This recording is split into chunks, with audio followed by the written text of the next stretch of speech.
Perkenalkan, nama saya Basilius Loyola Penika dengan NIM 1806620099 dari Universitas Nusa Cendana, Fakultas Sains dan Teknik, jurusan Teknik Mesin. Pada video ini, saya akan mempresentasikan materi dari mata kuliah Mesin Konversi Energi dengan judul Bahan Bakar Fosil. Pertama-tama kita perlu tahu, apakah bahan bakar fosil itu? Bahan bakar fosil disebut fosil. Fosil adalah sisa-sisa makhluk hidup yang hidup sejak dahulu kala, bahkan sebelum dinosaurus. Setelah mereka mati, mereka terkubur di bawah lapisan batu. Jadi, fosil termasuk bahan organik yang terkubur di bawah lapisan batuan. Energi dalam bahan bakar fosil awalnya berasal dari matahari. Tanaman menggunakan energi sinar matahari untuk membuat makanannya sendiri. Energi dalam tumbuhan diteruskan ke hewan yang memakan tumbuhan.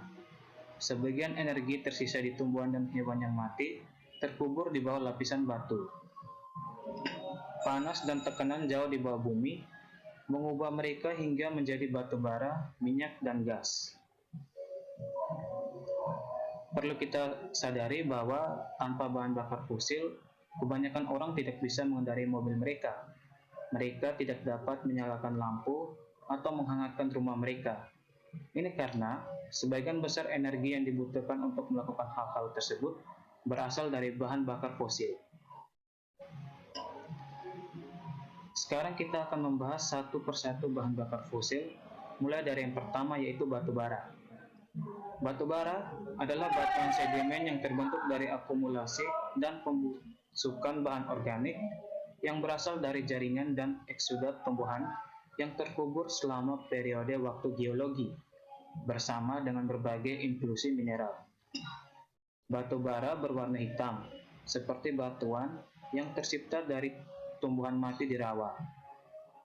Batu bara memiliki banyak energi di dalamnya. Ketika dibakar, batu bara menghasilkan panas dan energi cahaya. Jumlahnya lebih banyak daripada bahan bakar fosil lainnya.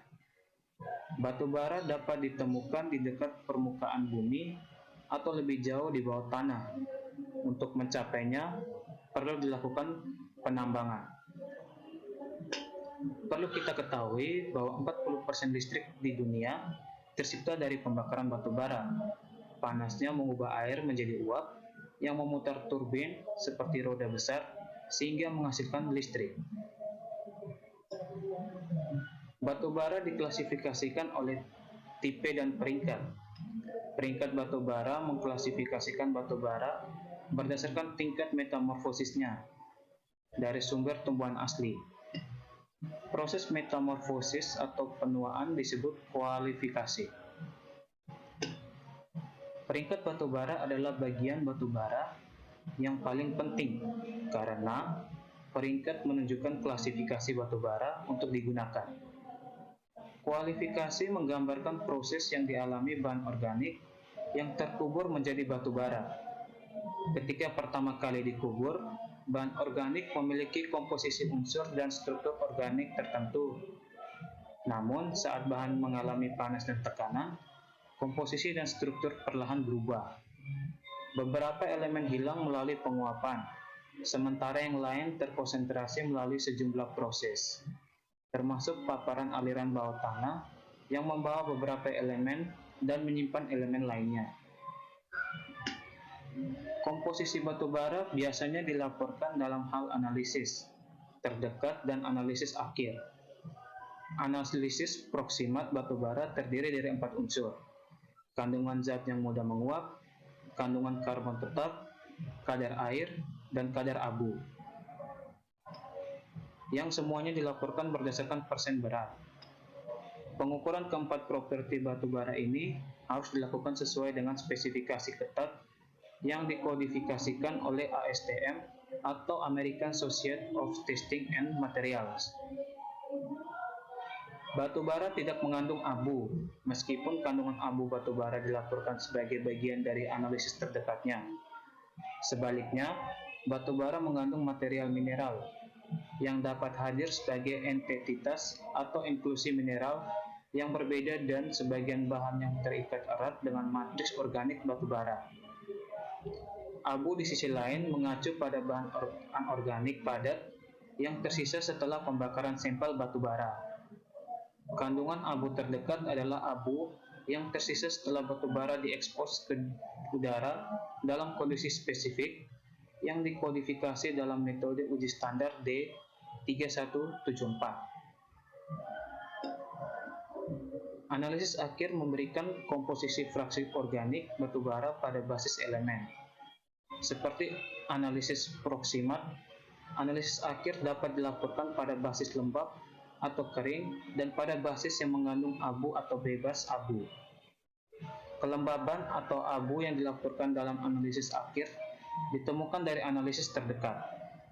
Hampir setiap elemen di bumi dapat ditemukan di batu bara. Namun, unsur penting yang terjadi pada fraksi organik dibatasi hanya sedikit. Yang paling penting dari ini termasuk karbon, hidrogen, oksigen, sulfur, nitrogen, dan terkadang klorin. Ruang lingkup definisi analisis akhir, penetapan standar yang berlaku, dan kalkulasi untuk melaporkan hasil pada bahasa kelembaban yang berbeda dapat ditemukan dalam metode uji standar ASTM D3167N. Seperti yang sudah saya jelaskan sebelumnya, bahwa 40% listrik di dunia tercipta dari pembakaran batu bara. Maka sekarang saya akan memberikan sedikit penjelasan mengenai cara mengubah batu bara menjadi listrik. Mengubah batu bara menjadi listrik, 9 dari setiap 10 ton batu bara yang ditambang di Amerika Serikat dan saat ini digunakan untuk menghasilkan listrik. Dan hampir setengah dari listrik yang digunakan di negara tersebut adalah listrik yang dihasilkan dari batu bara. Listrik dari batu bara amerika tenaga listrik yang terbuat dari energi yang tersimpan dalam batu bara. Energi ini dilepaskan saat batu bara dibakar. Amerika Serikat menggunakan listrik yang dihasilkan batu bara untuk pemanasan, pendinginan, memasak, angkutan, komunikasi, pertanian, industri, kesehatan, dan masih banyak lagi. Seperti yang terlihat pada gambar, ini merupakan proses pengubahan batu bara menjadi listrik. Proses pengubahan batu bara menjadi listrik memiliki beberapa tahapan yang mirip dengan proses yang digunakan untuk mengubah minyak dan gas alam menjadi listrik. Proses pertama, sebuah mesin yang disebut pulverizer mengelilingi batu bara menjadi bubuk halus. Bubuk batu bara yang sudah halus bercampur dengan udara panas yang membantu pembakaran batu bara lebih efisien, dan campuran tersebut berpindah ke tungku. Batu bara yang terbakar memanaskan air di dalam ketel, sehingga menghasilkan uap. Uap dari boiler memutar bila-bila mesin yang disebut turbin, mengubah energi panas dari pembakaran batu bara menjadi energi mekanik yang memutar mesin turbin. Turbin yang berputar digunakan untuk menyalakan generator, sehingga mesin yang mengubah energi mekanik menjadi energi listrik ini terjadi ketika magnet di dalam kumparan tembaga generator berputar. Kondensor mendinginkan uap yang bergerak melalui turbin. Saat uap terkondensasi, uap kembali menjadi air. Air tersebut kembali ke ketel dan siklus pun dimulai lagi. Bahan bakar fosil yang kedua merupakan minyak. Minyak adalah cairan hitam lengket yang terbuat dari tumbuhan dan hewan laut kecil bersel satu yang disebut plankton. Untuk mendapatkannya, Anda mengobor lubang jauh ke dalam bumi dan memompanya kembali ke permukaan dengan menggunakan alat hisap. Minyak bumi adalah campuran bahan kimia. Dengan memecah bahan kimia ini, orang dapat mengubah minyak bumi menjadi berbagai macam produk. Proses ini disebut penghilangan sebelum dimurnikan. Minyak bumi kadang-kadang disebut minyak mentah. Salah satu produk tersebut adalah bensin. Saat bensin dibakar, ia mengembang dengan sangat cepat.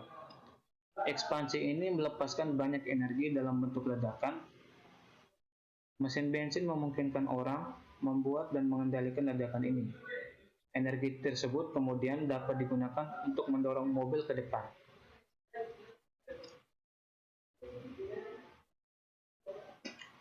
Bahan bakar fosil yang ketiga ialah gas alam. Dimanapun Anda menemukan minyak, Anda akan menemukan gas alam. Sama seperti minyak, Anda mengebor untuk mencapainya dan memompanya ke jalur pipa. Kemudian harus dibersihkan, yang berarti semua kecuali gas metana dihilangkan. Metana tidak berbau, jadi bahan kimia ditambahkan untuk membuatnya bau, sehingga Anda dapat mengetahui saat Anda berada di sekitarnya. Ini sangat mudah terbakar dan digunakan untuk memasak, memanaskan, dan membuat listrik. Ini lebih bersih dari minyak atau batu bara dan juga membakar lebih panas, sehingga menghasilkan lebih banyak listrik. Adapun beberapa fakta menarik mengenai bahan bakar fosil. Yang pertama, bahan bakar fosil membutuhkan waktu jutaan tahun untuk mengembangkan bahan bakar fosil. Jadi proses pembuatan ataupun terjadinya bahan bakar fosil itu berlangsung sangat lama. Yang berikut, bahan bakar fosil yang kita gunakan sekarang mulai terbentuk selama zaman karbon sebelum dinosaurus menguasai bumi. Yang berikut, minyak juga disebut minyak bumi, dipompa dari bawah tanah dan dapat diubah menjadi produk seperti bensin dan listrik. Adapun jika rumah Anda menggunakan gas alam untuk memasak dan memanaskan, ini adalah bentuk bahan bakar fosil yang biasanya berada di bawah tanah dan di atas minyak. Batu bara adalah bahan bakar fosil lain yang digunakan untuk menghasilkan listrik dan ditemukan lebih dekat dengan permukaan bumi. Meskipun bahan bakar fosil terutama digunakan untuk menghasilkan listrik, bahan bakar tersebut juga digunakan untuk menggerakkan mesin seperti mobil dan pesawat. Bahan bakar fosil tidak dapat diperbarui, artinya tidak dapat dibuat oleh manusia. Bahan bakar fosil dalam bentuk aslinya harus dibakar terlebih dahulu untuk digunakan sebagai listrik. Saat bahan bakar fosil dibakar, mereka melepaskan racun yang tidak sehat ke udara yang kita hirup. Sekitar 90% energi kita berasal dari bahan bakar fosil. Energi yang disimpan dalam bahan bakar fosil berasal dari matahari, komponen utama gas alam dalam metana yang sangat mudah terbakar. Gas alam tidak berbau sehingga bahan kimia yang disebut merkaptan ditambahkan sehingga mudah dideteksi. Gas alam dipompa ke rumah-rumah melalui jaringan pipa bawah tanah yang terhubung langsung ke sumber gas alam. Meskipun sumber energi terbarukan lebih baik daripada sumber energi tak terbarukan, kita tetap menggunakan sumber energi tak terbarukan karena lebih mudah diproses. Berikut beberapa keuntungan menggunakan bahan bakar fosil. Yang pertama ada listrik dalam jumlah yang sangat besar dapat dihasilkan dari satu tempat dengan menggunakan batu bara cukup murah.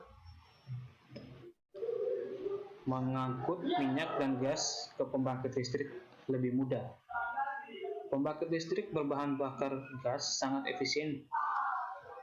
Pembangkit listrik berbahan bakar fosil dapat dibangun hampir di mana saja, selama Anda bisa mendapatkan bahan bakar dalam jumlah yang besar.